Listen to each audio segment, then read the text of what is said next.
And welcome back to the Torvix channel. I am Torvix. Let's learn together. And today we're heading to Manila, Chinatown. I found this great video by Roaming Outside Home. Make sure you give them a sub and some love for making this great video. And it's a video that basically he wanders down Carvajal Street in Manila's Chinatown. In case you don't know, the Chinatown in Manila is the world's oldest recorded Chinatown, established by the Spanish in a way of because they wish to basically the policy of the time. They want to move the Chinese traders to a particular location, and so it's now what I think it's Binondo. I'll have to check that, but Chinatown. So this gentleman, well, I don't know if it's a gentleman. This individual has made a great video about that. It was released 3 weeks ago. Got a solid number of views, a lot of likes. His upcoming channel, so if you could sub, give them some love, it'd be great. Let's go full screen. Let's start it up.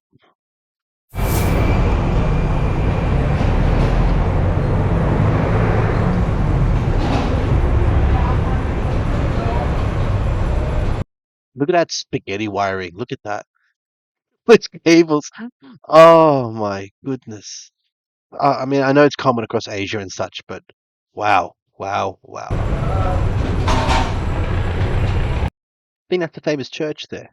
I forgot the name of that church. I have a video in my list to do of it, so it'll be coming in soon. But interesting. Oh, there you go, Catherine C. Ong. Do you know that? There you go.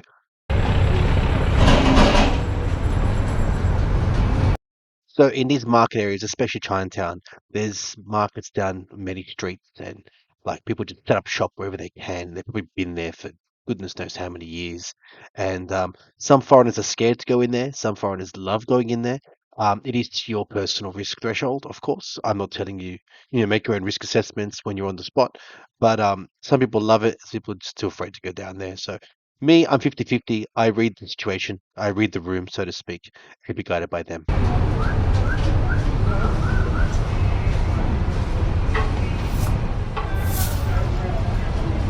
Out of a Hull Street, a short walk tour.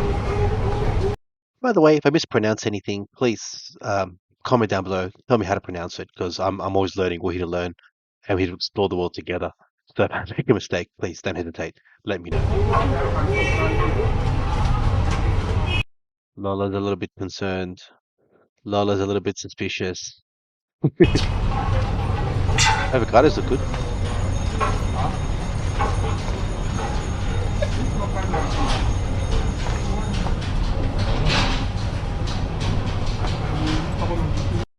Those bananas look good. Look real good. Haven't seen any prices yet, but tell you what, they look good. They look good.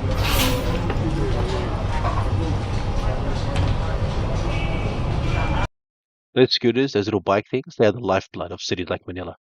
People, delivery guys, couriers, just shooting everywhere, just bang, zap, zap, zap, zap, getting everywhere. See heaps of them when you're there.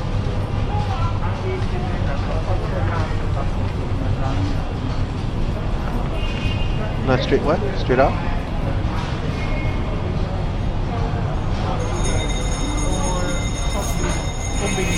What is that? Ah, some dessert. Is it? There you go. Is it?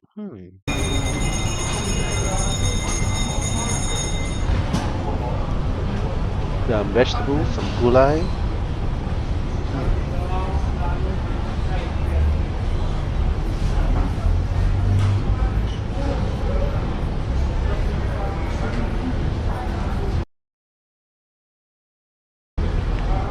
No, I was just looking for something. Okay.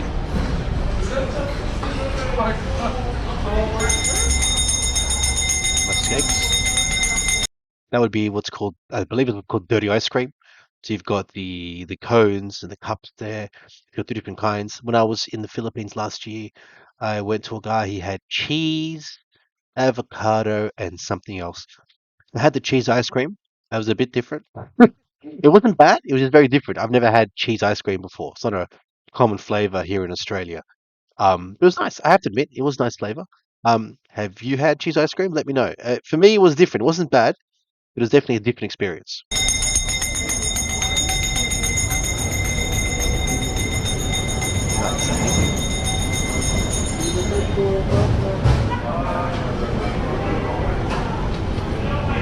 Takeaway.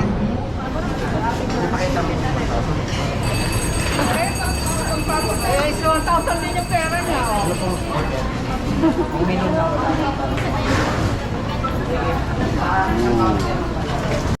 What do we got here? We got some lumpia, some spring rolls. Got some dried fish. I think that's chicken. Not sure what that is. It looks alright. Oh, lechon, lechon, sarap. I would love some lechon right now. I've tried and looked there. There are other shops that make it other ways. The Vietnamese have their own version of roast pig, uh, as do the Chinese, and everyone has. But I feel that Filipino lechon, when you get in the Philippines with the sauce, and very nice, very nice.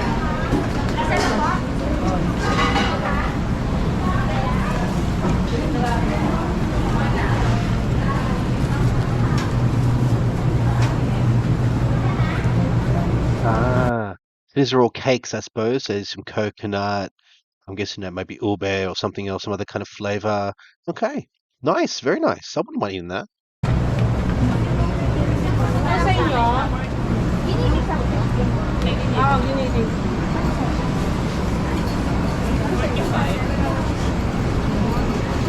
Magkano po dito? Wala na. Meron tibili po niya.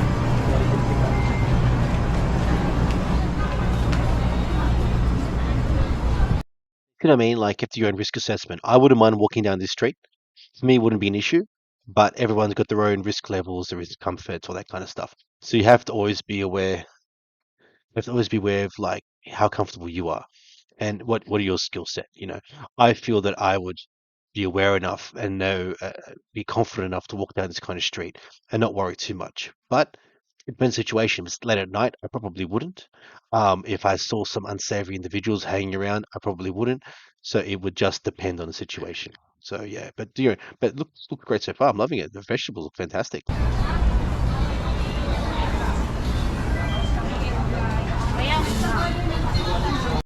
Green mango. So interesting fact about green mango. We'll jump back to it. That one. When my wife was pregnant with my daughter, 10 so years ago, she had a strong craving for green mango. And so I would buy some and she'd get some bagoong, which is a Filipino kind of paste, and she would just demolish it. And I had to kind of slow her down. It's not good for blood pressure, bagoong. But I had it once, not for me, but I can appreciate when you're pregnant, you like those different kind of flavors. So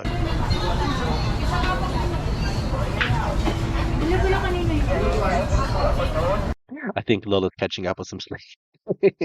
But you know what? I don't blame her. It's hot. Like you're sitting in an alleyway, you're selling vegetables, you're working. She's probably worked like this for like 50, 60 years. You know what I mean? She's probably married her husband and he set up the shop and they've just been there non-stop. And it's a generational kind of thing. So she'll grab sleep whenever she can. And she's probably well established and well respected in the street. So the odds of anyone messing with her are minimal. It's all about community. It's all about the kababayans, about the spirit of togetherness, all that kind of stuff. So interesting.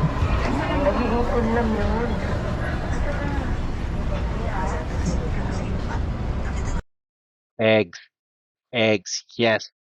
I know that eggs are very important in Filipino diet.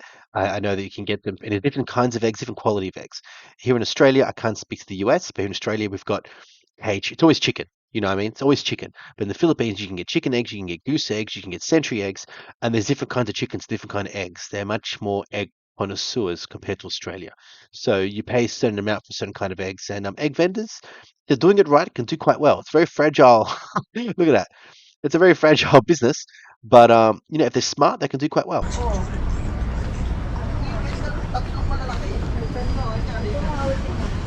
Not as suspicious. Wala nga eh.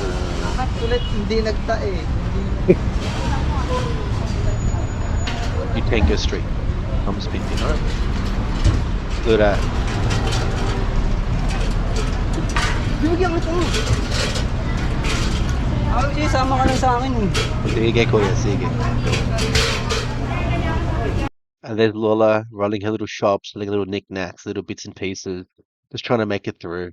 God bless her. God bless her. And that is a very beautiful classic chair. So you kind of see the mix of old and the new, and like that's a very nice chair. From what I can see, very well designed, very beautiful, and just sitting randomly in the street, covered in, it's just how it is in the Philippines.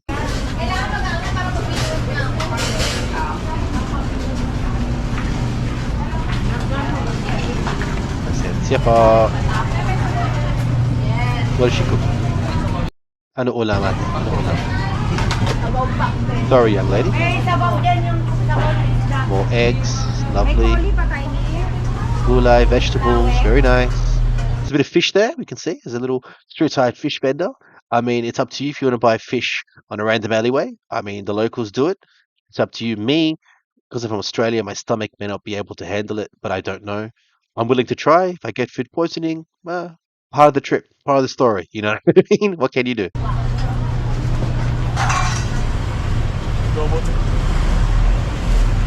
Yeah. And that's Asia. You're walking down an alleyway, it's full of markets and stuff, and yet bikes just fly through and you just weave around it, you know? I've seen so many tourists, so many foreigners, the bike would come at them and they'll be like, like, no, bro, just go left or go right or follow the crowd. What I was told a long time ago by an old Philippine veteran, like a foreigner veteran in the Philippines, he said, school of fish, school of fish. Just go with the crowd and you'll be fine. So if the crowd's going left, go with the crowd. Safety in numbers, especially in a community, sorry, in a society as community focused as the Philippines.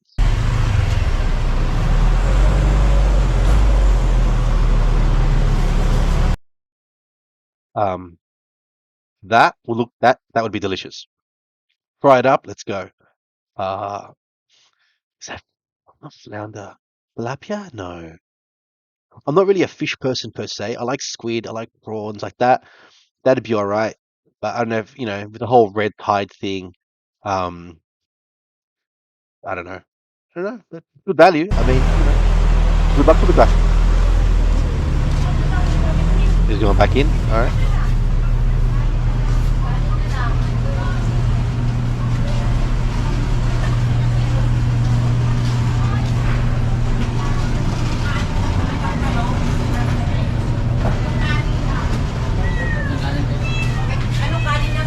Sorry, kitty cat. They've got different kind of flavors of coffee, sachets. Of course, in Australia, you could buy a jar of coffee. Um, but in the Philippines, because of economic situations, they'll buy a little sachet. It'd be like 5, 10 pesos, depending on the brand. You can get hot chocolate. Also, you can still buy the jars, but it's much more expensive. You buy that at SM's or at Robinson's. SM Supermarket, we've got it all for you. But in these street side malls, they'd buy this more. They'd buy for like 2, 3 pesos a piece per packet or per stream. It'd be like so much, and they would sell it on the street for a little bit more. And then yeah, it's just if you're on your break and you want to run and get a cup of coffee and you're rushing home or whatever, buy it, make it, done. So yeah, clever, very clever. That's one of the reasons the Philippines is so economical for foreigners. For Filipinos, they earn pesos, they spend pesos. But if you're earning Australian dollars, US dollars, British pounds, the exchange rate really is your friend. It really, really, even like dirhams, whatever you earn, I mean, depending on the currency, depending on the economy, it's just exchange rate is great, but not always. And some things are more expensive in the Philippines than others. We'll discuss that in another video I'm planning, so stay tuned. But it's interesting. But yeah, it's very good.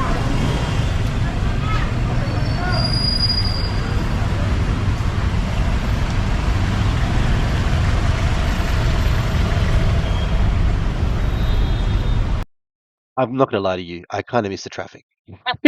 It's weird. It's not what you expect someone to say, but like it just feels like Asia to me. I'd hate to be stuck in it, watching it, but if I was there, because you're on a holiday, you're not really in a rush to go anywhere.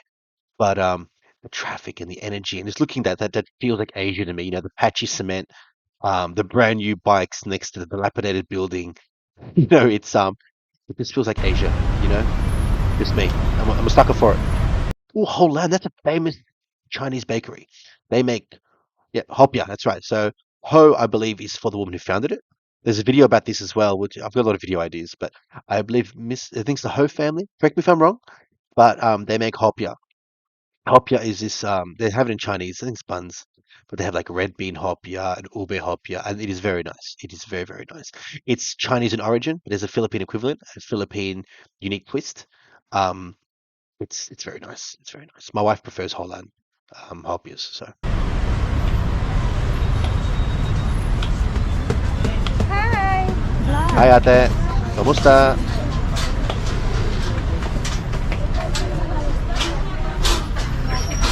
Got some good stock. Got some good stock. Oi, oi. Pogi ah.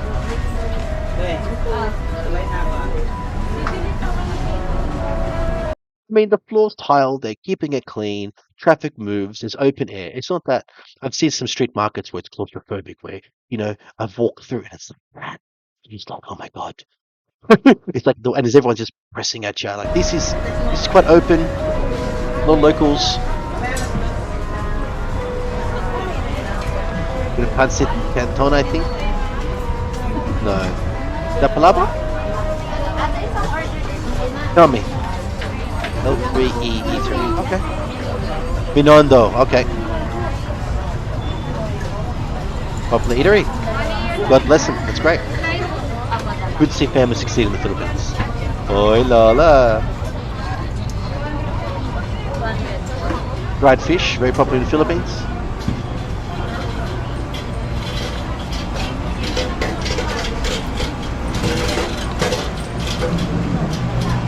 Some corn, delicious.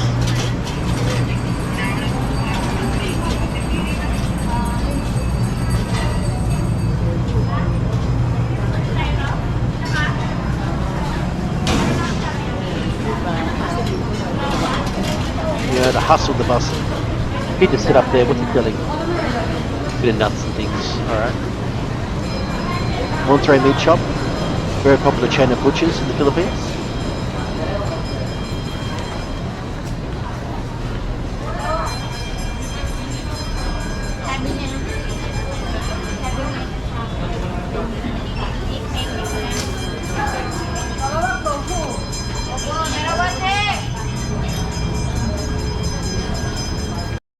Have a look. Longanisa, chicken and pork, 330 pesos a kilo. Alright, not bad. I mean, per kilo, if it's good quality, that's alright. You can get cheaper, but then you get what you pay for. Joaquin lumpia.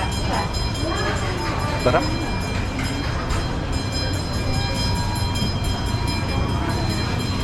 Oh, that looks nice.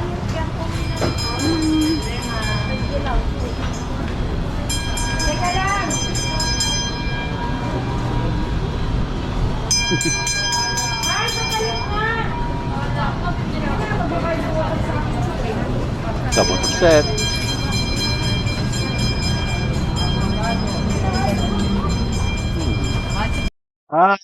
Puto. Very nice. Very nice. So different flavors. I think it's like is it a rice? You know what? This is me. Is it a rice cake? Let's look it up. Bean, Buto. Don't want to misspell that. Yeah, steamed rice cakes. Exactly right. So it's like a steamed rice cake, different kind of flavors. So this young vendor has leche flan, which is a bit sweeter, chicharron, and ube halaya. Okay. I've had that one, the classic one. 60 pesos a bag. Okay, not bad, not bad. I haven't had the leche. I've just had the classic one. I think I've had the ube one before as well, which was very nice. 180 lahat. 50 bag, not bad. Avocado ma'am. Yung mais po, 50. 110 plus 35, 35. Nice. I think it's grapefruit. All right. Well, he's going to wrap it up there. Okay. Well, if they're going to wrap it up, we'll wrap it up with the statue of Santo Nino watching over us, which is fantastic. Thank you so much for watching. What are your thoughts on a street market? Would you go to a street market like this? I'll be honest, I probably will. I might add this to my list for December. It depends. If I'm in Chinatown, I definitely want to go to Chinatown this year. But will I go here? I'm not sure. But would you go to a market like that? Let me know. And again, a big thanks to Roaming Outside Home for his video, Manila Chinatown Hidden Gem, Carvajal Street.